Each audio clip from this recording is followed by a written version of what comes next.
Forbes. Now, it's not the financial magazine. What is the acronym for Forbes? No, very different than the financial magazine. Forbes is the Fraternal Order of Real Bearded Santas. It's a place where all these Santas can get together and have some community. They share stories. They have an annual luncheon that they do every year in February, I believe, where they all get together and ride. They go to Knott's Berry Park and ride some rides, and then they all go on a cruise down to the Caribbean.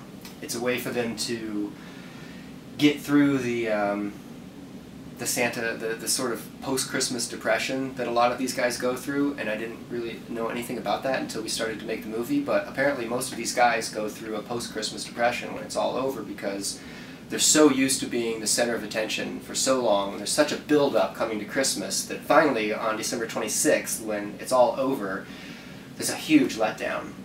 And a lot of these guys, you know, sort of get sick, and illnesses that they've just sort of been pushing off throughout the whole Christmas season. Now all of a sudden they get overwhelmed by, and there's a little bit of depression that goes on when all of a sudden you're not, you know, what everybody's looking for and what everybody wants to talk to and who everybody wants to see all of a sudden anymore.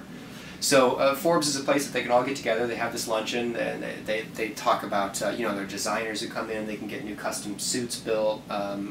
It's just an organization that provides support for these guys in the community. That's interesting. Yeah, I heard similar things about musicians that come off tour and they go through a depression as well. For those who want to see Becoming Santa in the theater, what's the situation with that? Well, unfortunately, we're not in theaters this year. Maybe that could change. I'm not sure. When we set out to make this movie, I definitely thought it was a theatrical movie, and we were definitely pushing towards that. It just seemed to make sense to me. I mean, you've got drop in the theaters between Thanksgiving, let it run till Christmas, and you've got a huge built-in audience. I mean, people are just dying for Christmas content between that time. It seemed like a no-brainer for me, drop in the theaters, and I think people will come see it.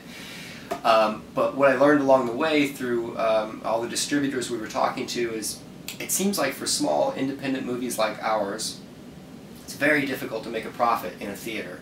I mean, of course, big, you know, tentpole movies like Spider-Man and Mission Impossible, they're going to make tons of money. But for us, it's a different ball game. I mean, just to get it into limited release in just a few cities, by the time you make the prints, it's the advertising that kills you in these cities, you know. And they just felt like it would be a loss for us. And I'm still not 100% convinced of that, but they're the professionals, so I have to go with what they say. So instead of theaters, we went with VOD and DVD, and you know they're really pushing the VOD thing right now, and the numbers are there. It does seem like, you know, VOD's legitimate, and they kind of told me that DVDs are dead, and I'm not.